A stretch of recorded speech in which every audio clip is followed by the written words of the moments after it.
To every introvert, the act of finding a significant other means doing the opposite of what you love most.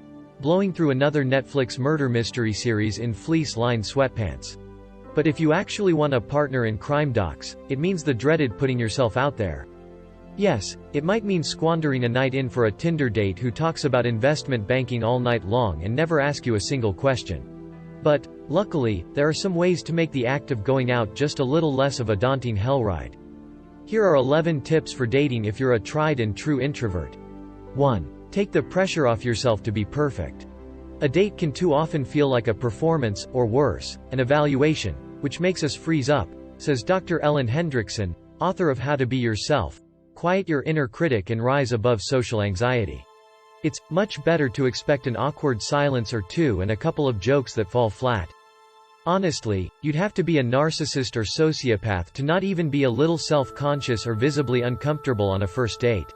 First dates are supposed to be the bumbly, slightly uncomfortable feeling each other out stage. Embrace it. 2. Know what type of date brings out your chatty side. It's probably best that you have a general gauge of what you're doing on the date so that you can suggest something else if it's not your vibe, like, say, a concert. I think anything too noisy and distracting is just going to lead to you shutting down more, says Dr. Susan Krauss-Whitburn, Professor Emerita of Psychological and Brain Sciences of the University of Massachusetts, Amherst. Your best foot forward is really capitalizing on your strengths, and it's being quiet and reflective. However, if sitting down at a quiet bar with a stranger and making conversation feels impossible to you, you can go the opposite route and pick an activity to do together.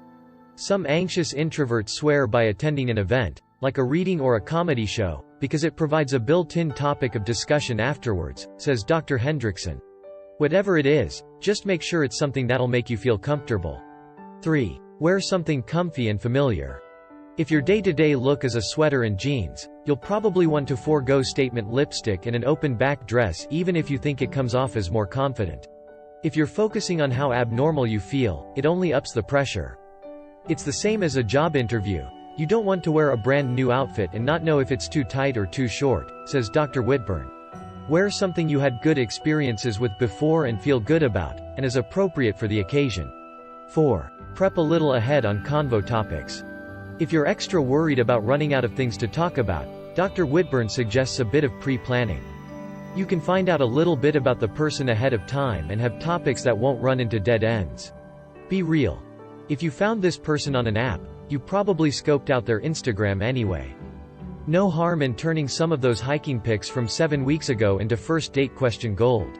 5. Ask yes and questions.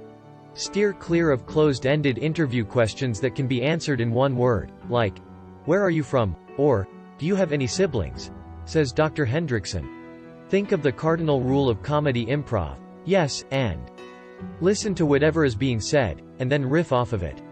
And if you're the only one doing the legwork, it'll be pretty obvious if they're giving you nothing to work with.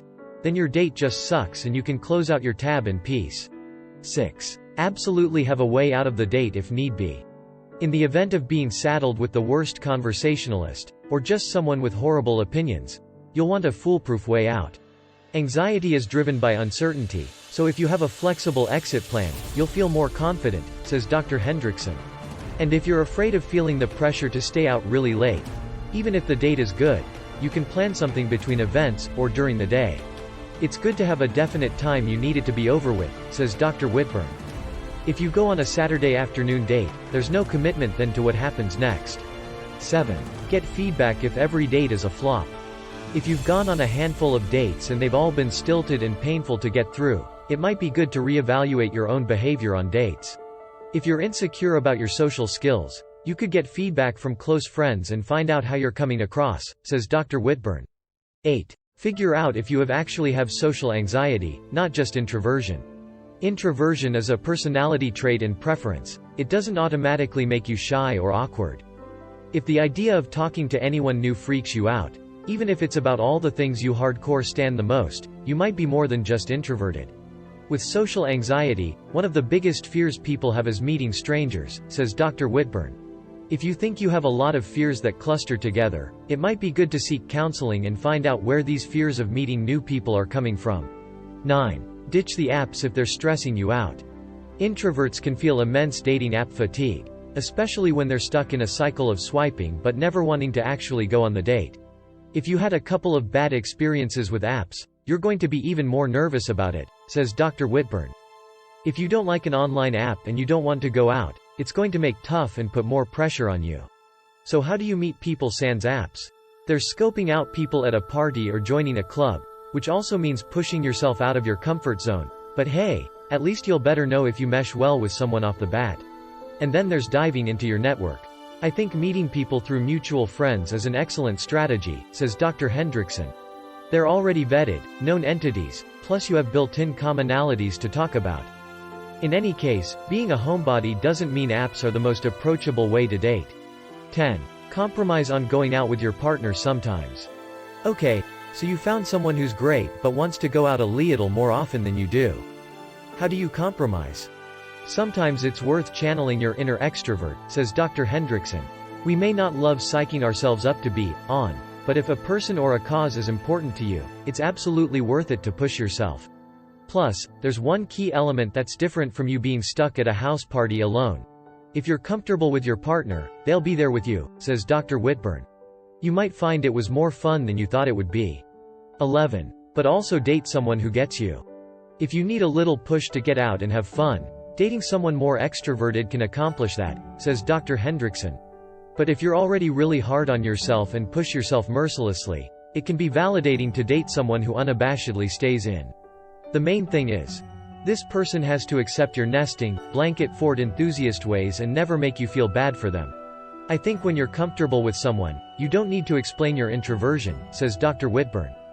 You don't need to apologize for who you are. Thanks for watching the videos. Let me know what you think and leave it in the comment section. Don't forget to subscribe to the channel to see the latest videos.